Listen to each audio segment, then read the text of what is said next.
అదే RTV app వార్తల్ని క్షణాల్లో చదివే అవకాశం ఉంటుంది. ఒక న్యూస్ పేపర్, ఒక టెలివిజన్ ఛానల్ మీ చేతుల్లో ఎప్పుడూ ఉంటాయి.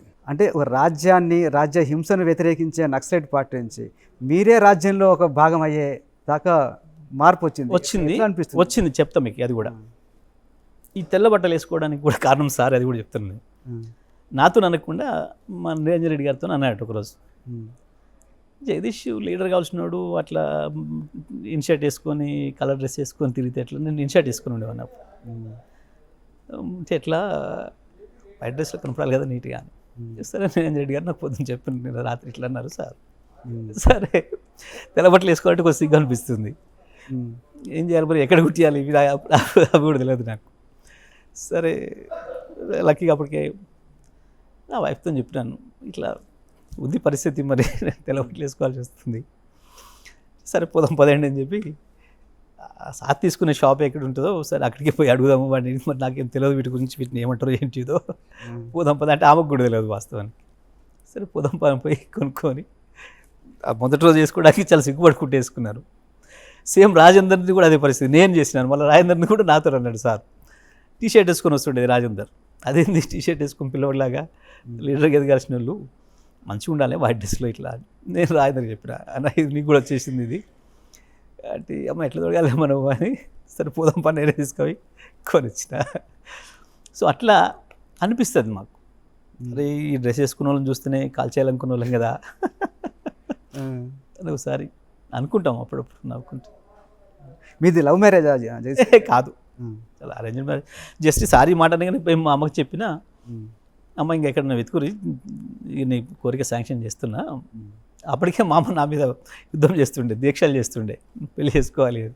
సో సరే ఓకే అమ్మా చెప్తే వాళ్ళే చూసి చేసుకున్నాం. అంటే మీరు ఉద్యమంలో ఉన్నప్పుడు కానీ లేదా స్టూడెంట్గా ఉన్నప్పుడు ఎప్పుడైనా లవ్లో పడ్డారా, ఎవరైనా ప్రేమించారా? ఏం లేవు నాకు అట్లాంటి ఎప్పుడు లేదు.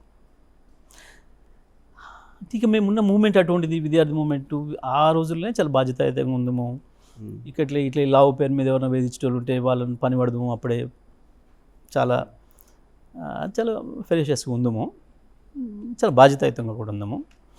అంతెందుకు నేను డిగ్రీ కాలేజీలో ఉన్నప్పుడు, మా డిగ్రీ కాలేజీలో అప్పటికి అంతకంటే ముందు మాస్ కాపీయింగ్ ఉండే. మా ప్రిన్సిపల్ నేను మాట్లాడే విధానము, నా ఆదర్శాలను చూసి పిలిచి, జగదీష్ మీరు ఈ నకల్ని వ్యతిరేకిస్తున్నారా, ఏంటి మీ పాలసీ అని అంటే, మేము అవుట్లెట్ వ్యతిరేకిస్తాం సార్ మేము మా ఆర్గనైజేషన్గా. అప్పుడు మరి ఈ విషయాన్ని నువ్వు చెప్తావా అని అంటే, బాజాప్తే చెప్తాను, నేను దీన్ని భయపడను కదా అని చెప్పి కాలేజీ ప్రేయర్లో చెప్పించేది నాతో. ఎవరు నకలు కొట్టినా కానీ మేము సాధించాము ఎట్టి పరిస్థితుల్లో, దాన్ని మేము వ్యతిరేకం, దాన్ని మాత్రం ఆలోచించేది లేదు, మీరు లెక్చరర్స్ పైన దౌర్జన్యం చేస్తే నాకు కుదరదు అని చెప్పి. అప్పుడున్న ఒకటి రెండు సంఘాలు, విద్యార్థి సంఘాలు కూడా దానికి అనుకూలంగా ఉండేది, మేము దానికి వ్యతిరేకంగా ఉద్యమం చేసి నిలబడ్డ వాళ్ళం. అట్లా కొంచెం మేము ఇక వీటన్నిటి దూరంగా ఉండేది ఆ రోజుల్లో. జనరల్గా నక్సలైట్ ఉద్యమాలు ఉన్న వాళ్ళు కొంత కులాంతర వివాహాలకు ప్రాధాన్యత చేస్తారు, అట్లా మీరు ఎప్పుడు ఆలోచించలేదా? అంటే నేను వివాహమే ఆలోచన చేయలేదు కదా, వివాహం గురించి ఆలోచన చేయలేదు అప్పుడు. అదొక ప్రతిబంధకం అవుతుందనే భావనలో ఉండేవాడిని నేను, అదొక బలహీనత అవుతుందేమో, అదొక ప్రతిబంధకం అవుతుందేమో, ఎందుకు అది కూడా లేకుండానే ఉండాలి హానెస్ట్గా. అంటే నేను అండర్గ్రౌండ్లో ఉన్నప్పుడు కూడా నేను ఒక పాలసీ పెట్టుకున్నాను, దళిత వాడలోనే తినాలి అనేది కూడా నేను సెల్ఫ్గా ఎగ్జిక్యూట్ చేసుకున్నాను. అట్లా ఉన్నవాడిని నేను. కాబట్టి నాకు పెద్దగా ఇటువంటి ఐహికమైన సుఖాల మీద, ఈ ఆస్తులు అంతస్తుల మీద నాకు ఎన్నడూ భ్రమలు లేవు, అప్పుడు లేవు, ఇప్పుడు కూడా లేవు. నేను అది కూడా చెప్తున్నా. సరే వీలేదో పనికి మళ్ళీ మాట్లాడతారు కానీ నేను అందుకే చెప్పిన, నేను నా గొప్పగా నేను ఇది అదని నేను చెప్పుకోను, నాకు అలవాట్లేదు. కానీ వీళ్ళు ఈ చెత్త మాటలు మాట్లాడుతున్నప్పుడు ఒకసారి వాళ్ళ చూడండి నా చూడండి నేనేందో అని చెప్పిన తప్ప నాకు ఇంత అంత నేను అన్నట్టు కూడా నాకు ఇష్టం ఉండదు. ఫస్ట్ నేను ఇది అని చెప్పుకోవడం నాకు ఇష్టం ఉండదు, ఇంత ఎందో మాది ఇది అని నాకు చెప్పుకునే అలవాటు నాకు. ప్రిన్సిపల్గానే దానికి వ్యతిరేకం, ఆ భావనకు వ్యతిరేకం. నేను డబ్బులు ఉండడం ఉండకపోవడం కాదు, ఉన్నాయి అనే అహంకారము ఏదైతే ఉంటుందో ఆ భావాలకు నేను వ్యతిరేకం. బనకచెర్లకు సంబంధించి మళ్ళీ బీఆర్ఎస్ తెలంగాణ సెంటిమెంట్ను రెచ్చగొట్టే ప్రయత్నం చేస్తుంది అనేది ఒక విమర్శ, దీని మీ సమాధానం ఏంటి? అది విమర్శ కాదు, ఒక కుట్రపూరితమైన వాదన. ఎందుకంటున్నానంటే తెలంగాణ హక్కుల గురించి వెళ్ళి కొట్లాడడం అనేది ఒకవేళ తెలంగాణ వాదం అయితే మాకు అభ్యంతరం లేదు. తెలంగాణ హక్కుల గురించి, మా రాష్ట్ర హక్కుల గురించి కొట్టాల్సిన బాధ్యత మా పైన ఉంది కదా.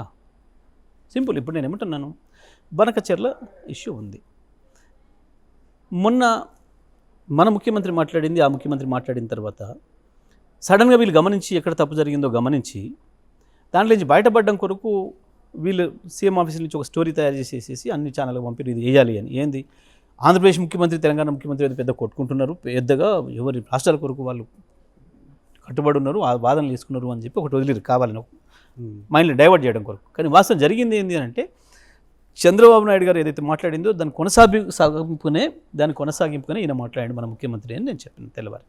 ఏంటిది నేను బనకచెర కట్టి తీరుతా అని చెప్పి ఆయన చెప్పాను. ఈయనేం చెప్పాలి, అసలు గోదావరిలో ఇప్పుడు నీళ్లు లేవు, అడిషనల్గా ఇంకో కొత్త ప్రాజెక్ట్కి అనుమతి ఇవ్వడానికి వీల్లేదు అని చెప్పాలి అన్నప్పుడు ఏమవుతుంది, కాళేశ్వరం ఉంది అని చెప్పాలి. కాళేశ్వరం ఉన్నది అని అంటేనే 240 టీఎంసీల నీళ్ళు మనం వాడుకున్నట్లు లెక్క. ఎందుకంటే 968 టీఎంసీలు తెలంగాణకు ఏదైతే సమైక్య ఆంధ్రప్రదేశ్ ఉన్నప్పుడే వివిధ జీవాలతో కేటాయింపు చేసినారో ఆ 968 టీఎంసీలను వాడటానికి మనం పూర్తిగా ఏర్పాటు చేసినాం, వాడుతున్నాం. కాళేశ్వరం ద్వారా 240 టీఎంసీలను వాడుతున్నాం అని చెప్పి మనం లెక్కలు చూపించినాం. ఇప్పుడు కాళేశ్వరం లేదు అని చెప్పితే 240 టీఎంసీలు అక్కడ ఉన్నట్టు లెక్క. 240 టీఎంసీలు ఉన్నాయి అని అంటే చంద్రబాబుకు అనుమతి వస్తుంది బనకచెర్లకి. ఇవి లేవు అంటే అనుమతి రాదు. ఇగో ఇక్కడ కుట్ర, అక్కడ బనకచెర్ల కట్టడానికి ఇక్కడ కాళేశ్వరం లేదన్న దానికి లింక్ ఉంది.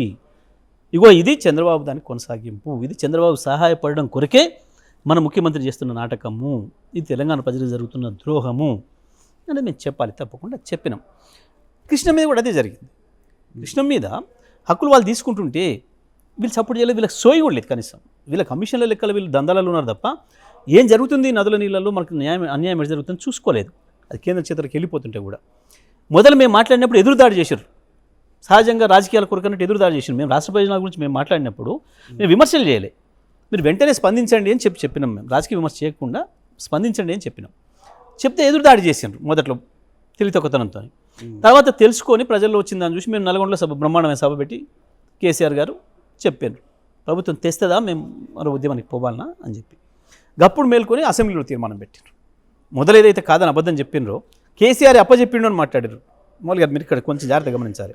కేసీఆర్ అప్పచెప్పేసిండు ఎప్పుడో అని చెప్పారు ముందు. మళ్ళీ వాళ్ళే ఎట్టి పరిస్థితులలో తెలంగాణకే ఉంచాలి అని చెప్పి తీర్మానం చేస్తున్నాం అని చెప్పి, అంటే ఉంటేనే కదా ఉంచాలి అనే మాట తిరిగి ఇవ్వాలని రాయలేదు దాంట్లో. ఎట్టి పరిస్థితుల్లో తెలంగాణకి హక్కులు ఉండాలి సాగర్ మీద అని చెప్పి మేము తీర్మానం చేస్తున్నాం అని చెప్పి రాష్ట్రం. ఈ రకంగా మేము మాట్లాడితే మేము కొట్లాడితే తప్ప తెలంగాణ ప్రయోజనాల పట్ల వీళ్ళకి సోయి లేదు, నీటి వాటాలపైన వీళ్ళకి అవగాహన లేదు, సోయి లేదు, రెండూ లేవు. దాని కొరకు తెలంగాణ ప్రజలకు ప్రాతినిధ్యం వహిస్తున్న పార్టీగా మేము కొట్లాడాలి. ప్రభుత్వం ఉంటే ప్రభుత్వం కొట్లాడతాం, ప్రతిపక్షంగా ఉంటే ప్రతిపక్షంగా కొట్లాడతాం, ప్రభుత్వాన్ని మెడలు ఉంచి పని చేయిస్తాం. లేదు కలిసి వస్తే కలిసి కొట్లాడదాం. నేను ఇక్కడ ఇంకో విషయం కూడా చెప్పిన, ఆంధ్రప్రదేశ్లో నీళ్ళ విషయంలో ఎప్పుడు కూడా పార్టీల మధ్యన ఐక్యత ఉంది, విమర్శలు చేసుకోవడం లేదు. రాజశేఖర రెడ్డి అనుమతి లేని ఎన్ని ప్రాజెక్టులు అక్కడ కట్టినా చంద్రబాబు నాయుడు గారు మాట్లాడలే, ఇంకొక విమర్శ చేయలే. పోలవరం ఏ అనుమతులు లేకుండా ప్రారంభించారు వాస్తవానికి మొదలు, అయినా ఒక్కరు మాట్లాడలేదు, ఒకరి మీద ఒకరు విమర్శ చేసుకోలే. పోలవరం 3 సార్లు కొట్టుకపోయింది, 2000 కోట్ల నష్టం జరిగింది, అయినా వాళ్ళు రాజకీయ విమర్శలు చేసుకోలేదు. నీటి విషయంలో, నీటి దోపిడీ విషయంలో వాళ్ళ మధ్యన ఐక్యత ఉంది. కనీసం మన హక్కులు మనం కాపాడుకునే విషయంలోనే ఐక్యత ఉండాలి.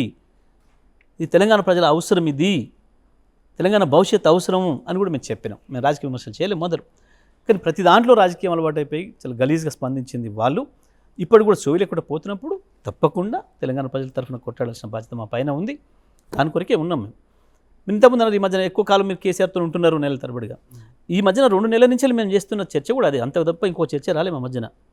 వస్తే అప్పుడప్పుడు రైతులు, యూరియా, విద్యుత్తు, హాస్పిటల్స్ పరిస్థితి, స్కూళ్ళ పరిస్థితి, 100 మంది పిల్లలు చచ్చిపోయిన నా బాధ, ఈ చర్చలు.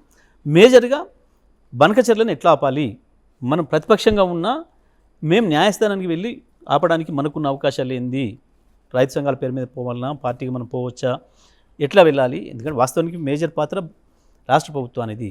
న్యాయంగా ఏం చేయాలి, ఈ రాష్ట్ర ప్రభుత్వం నిజంగా ఆపాలనుకుంటే అపెక్స్ కమిటీని పెట్టమని డిమాండ్ చేయాలి ఈ రాష్ట్ర ముఖ్యమంత్రి. ఎందుకంటే అది అధికారికమైన కమిటీ. ప్రభుత్వం కూడా కేంద్రానికి అప్పీల్ చేసింది. ఇక్కడ ఉత్తమ్ కుమార్ రెడ్డి కూడా చెప్తున్నాడు, మంత్రి ఒక చుక్క నీరు కూడా మనం వదులుకోం తెలంగాణ హక్కు. నేను ఏమంటున్నా, నమ్మకం లేదా? మాటలు ఒక తిరుగు ఉన్నాయి, చేతలు ఎక్కువ తిరుగున్నాయి. ప్రభుత్వం మాట్లాడితే సరిపోదు, ప్రభుత్వం చేతల రూపంలో రుంచాలి. మీకున్న ఏకైక ఆయుధం అపెక్స్ కమిటీ. అపెక్స్ కమిటీ అనేది కేవలం కేంద్ర జలశక్తి మంత్రి, ఇరు రాష్ట్రాల ముఖ్యమంత్రులు సభ్యులు. దాంట్లో ఇది చట్టం ప్రకారం మనకు వచ్చింది, రియారేషన్ చట్టం ప్రకారం మనకు వచ్చిన హక్కు. దాంట్లో కనుక ఏ రాష్ట్ర ముఖ్యమంత్రి అభ్యంతరం చెప్పినా అవతలి వాళ్ళు దాన్ని ఆపాల్సిందే, కేంద్రం కూడా దాన్ని ఆపాల్సిందే వాళ్ళని ఒప్పించేంత వరకు. ఇది నీకున్న హక్కు, అల్టిమేట్ హక్కు. సింపుల్గా నువ్వు అపెక్స్ కమిటీని డిమాండ్ చేసి దాంట్లో ఇది తీసుకుపోయి పెట్టు. ఇగో 960 టీఎంసీలు మేము వాడుకుంటున్నాం, పైన ఉన్న మహారాష్ట్ర ఇతర రాష్ట్రాలు వాళ్ళకు ఉండే హక్కుల ప్రకారం వాళ్ళు వాడుకున్నారు, ఆంధ్రప్రదేశ్ తన వాటా ఇప్పటికే వాడుకుంది, పట్టిసీమతోని తెచ్చుకుంది, ఇక దాంట్లో చుక్క నీళ్ళు లేవు కాబట్టి బనకచెర్ల సమస్యనే లేదు. మళ్ళీ కొత్త ట్రిబ్యునల్ వేసి గోదావరి పైన కొత్త ట్రిబ్యునల్ మొత్తం లెక్కలు చేసి ఈ 50 సంవత్సరాల నుంచి వచ్చిన పారగంత లెక్కలు చేసి ఏమైనా ఉన్నది అని తేలిస్తే అప్పుడేమైనా హక్కు ఇస్తే అప్పుడు మాత్రమే తప్ప అప్పటి వరకు ఏ అనుమతులు ఇవ్వడానికి వీల్లేదు అనేది మన వాదన ఉండాలి. ఇగో ఇది మాట్లాడడం లేదు, ఇది మాట్లాడకుండా డ్రామాలు చేస్తున్నారు, బయట మీడియా స్టేట్మెంట్లు ఇస్తున్నారు. మొన్న జలశక్తి మంత్రి మీటింగ్కు పోను అని చెప్పి లీకేజ్ ఇచ్చి మీ అందరూ కూడా లీకేజ్ పంపి పైగా బనకచెర్ల ఇష్యూ ఉంటే అసలే పోను అని చెప్పి మరి ఏ కాల్ వచ్చిందో, ఎవరు భయపెట్టించే ఫోన్ చేసిండ్రో, ఎందుకు పోయిండు, మధ్యరాత్రి చెప్పకుండా పోయి తెల్లవారి ఒక విలేకరు అడిగితే కూడా సార్ బనకచెర్ల పైన ఏం జరిగింది అంటే అరే ఎజెండాలు దాని మీద ఎట్లా మాట్లాడుతున్నాయి నేను అని మాట్లాడండి మన ముఖ్యమంత్రి. ఇది అయిపోయి 10 నిమిషాలు అయిందో కాలేదో ఆంధ్రప్రదేశ్ మంత్రి బనకచెర్ల పైన కమిటీ వేయడానికి తీర్మానం చేసినాం, తెలంగాణ ముఖ్యమంత్రి ఒప్పుకున్నాడు అనడమే కాదు ఆయన ఎజెండాలో ఫస్ట్ అంశమే బనకచెర్ల అని చూపించాడు. ముఖ్యమంత్రి అబద్ధం చెప్పినట్టు తేలిపోయింది, స్పష్టంగా ముఖ్యమంత్రి దొంగతనం దొరికిపోయింది. ఇగో ఇది తెలంగాణ ప్రజలు వాళ్ళు చేస్తున్న ద్రోహం. దాని మీద మేము కూడా కొట్లాడుకుంటే ఎట్లుంటాం, దాన్ని ఎందుకు తెలంగాణ సెంటిమెంట్ని ఇంకోటని మాట్లాడితే మోసం చేయడం తప్ప ఇంకోటి కాదు. తెలంగాణ హక్కుల్ని గుంజుకోవడం కొరకు, తెలంగాణకు ద్రోహం చేయడం కొరకు చేస్తే ప్రయత్నాలు భాగంగా ఇటువంటివి మాట్లాడుతున్నారు అసలు విషయాన్ని పక్కదారి పట్టించడానికి. తెలుగులో ఫాస్టెస్ట్ న్యూస్ యాప్ ఇప్పుడు కొత్త అవతారంలో 5 సెకండ్లోనే పూర్తి వార్తా సమాచారం మీ చేతిలో. సోషల్ మీడియా ట్రెండ్స్ మీ కళ్ళ ముందుకే live TV and voice search ఆప్షన్స్తో ఇప్పుడే డౌన్లోడ్ చేయండి. యాప్ లింక్ డిస్క్రిప్షన్లో ఉంది.